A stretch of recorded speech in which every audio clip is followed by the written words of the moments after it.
Alright guys, today I'm back with another video, and today I'm going to be bringing you my top 10 bucket list coasters. Now, first couple of things I do want to mention before we get started is that this is not a top 10 best roller coasters in the world list or anything like that. These are just coasters that have just intrigued me recently, or just coasters I just really want to ride, and obviously coasters that are really kind of anticipated for a lot of people to ride, that who I've ridden them and said they're fantastic. Anyways, let's get into this. So to start us off, at number 10 we have Pyrenees. Now the reason why this is actually on this list is because ever since I rode Cylon, the Battlestar Galactica, the inverted side at Universal Studios, I've always wanted to ride a B&M inverted coaster. I always wanted to ride them, but now I just feel like, especially kind of got a taste for what they are and what they will be like. I can't wait to ride one of those. It's because pretty much what they are is pretty much just a more intense, more whippier, probably even most of them have better layouts as Cylon. So definitely one that I'm very highly anticipating for. I'm highly anticipating inverts in general. But the reason why I chose Pyrenees is because it's widely considered the best invert. But yeah, definitely all of them I'm excited for. But yeah, definitely Pyrenees in general. It looks like a fantastic coaster, and definitely one that I can hopefully ride in the future. Coming in at number 9, we have Skyrush at Hershey Park. And wow, this thing looks awesome. The layout itself isn't the best, but the elements and the airtime looks so good. I've heard so much good things about the airtime on Skyrush. In fact, I probably heard it's like the most strongest airtime you ever feel on a coaster, which sounds amazing. I literally can't wait to experience that, and that's why it's just on here. I just want to experience that airtime, Skyrush has some mixed reviews. People don't really like the restraints too much, and yeah, I do admit that restraints can sometimes make or break a coaster, but I don't really think I'll hate Skyrush's restraints at all, especially because I don't mind the comeback restraints found on T3 or Arkham, so I wouldn't be surprised if I don't mind Skyrush's restraints. But other than that, this whole entire rest of the ride looks fantastic, and I can't wait to get out to ride this thing, hopefully in the near future. Coming in at number 8, we have Expedition GeForce, and wow, this thing looks awesome. It definitely reminds me of DC Rivals, which is at this point in time my number 1 coaster. So I'm really highly anticipating this thing. It looks awesome. I don't think the layout is as good as Rivals, but definitely one that could compete with it. It has some awesome airtime. That drop is very similar to Rivals, and it looks awesome. The airtime hills, the last few bunny hills look awesome, and yeah, it's actually pretty long for what it is as well. And that whole entire holiday park, is definitely a place that I want to visit in the near future in general. Coming in at number 7, we have El Toro at Six Flags Great Adventure. This thing looks so good. It's an intimate prefabricated coaster, and I'm very hyping up for these things 100%. Now this thing's more quality over quantity.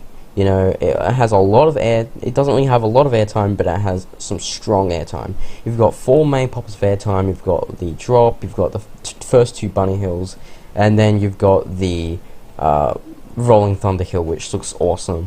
From what I've heard, the rest of the ride barely gives you airtime, or if not none at all, which kind of sucks to hear, but definitely a ride that I really want to experience, especially that airtime, and I can't wait to get out there.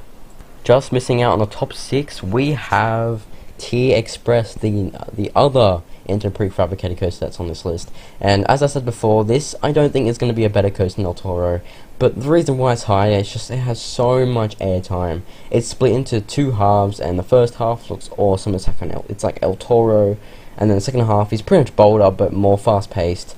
Tons of airtime, and definitely that whole entire first half looks so strong.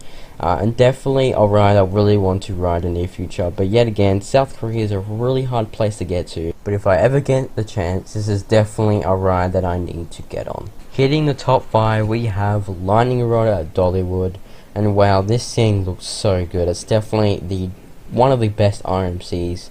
It looks phenomenal.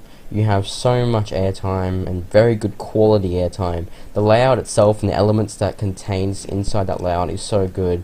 That quad down looks sensational. There's so much great elements of this ride. It's getting so much hype recently. I can really see why.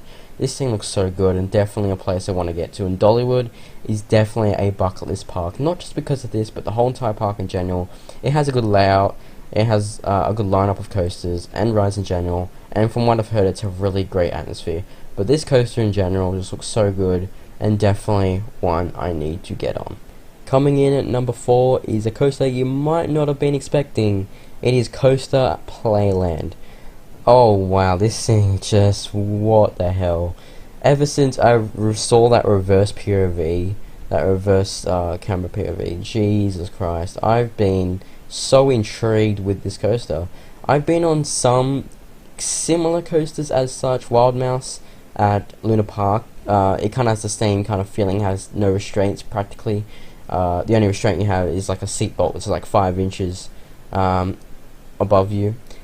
But yeah, really this thing just looks so good. I never got the hype until I saw that reverse POV, and I was like, wow, that looks incredible. If you have not seen it yet, I highly suggest you do.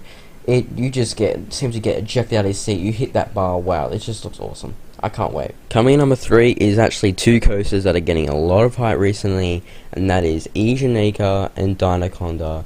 These are the 2 SNS 4D coasters, and holy crap, these things are insane.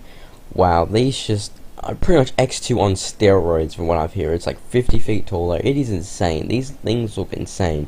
People say Eejanaika is a little bit better because, well, it does some crazy things on the brake run, let's just say. But yeah, these things in general just look crazy, and I really want to ride them. They're literally one of the most intense coasters ever created. At number 2 is probably a coaster you probably were expecting. It is Do-Dodonpa. Yes, I think everybody has this on their bucket list at this point, unless you've ridden it, which is a very small amount of people. But yeah, obviously this is only because of that launch. That, you know, it's just insane. You know, it's insane amount of acceleration. It's not even funny. Other than that, the whole entire rest of the layout or ride itself is good. But just that launch is just something that I just want to experience. I want to experience that acceleration, and I love launch coasters. I've been on a couple, and I haven't really been on some too much intense launches.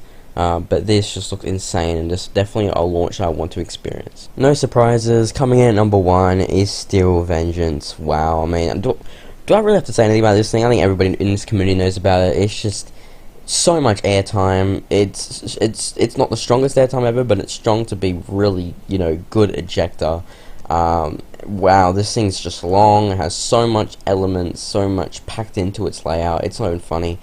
You already know what Steve's like. I know it's just getting rave reviews, so I can't wait to ride it. And Cedar Point, I don't know when I'm gonna get to Cedar Point. Cedar Point in general is just a park I want to go to, but sadly I don't know when I'm gonna get there. It's pretty far away. But yeah, still Vengeance, man. Wow, that thing looks incredible. Yeah, definitely one. Obviously, it's up there now. I really want to ride it. The reviews are that good. It's just, I need to ride it in my life. Anyways, thank you guys so much for watching, and I will see you guys later.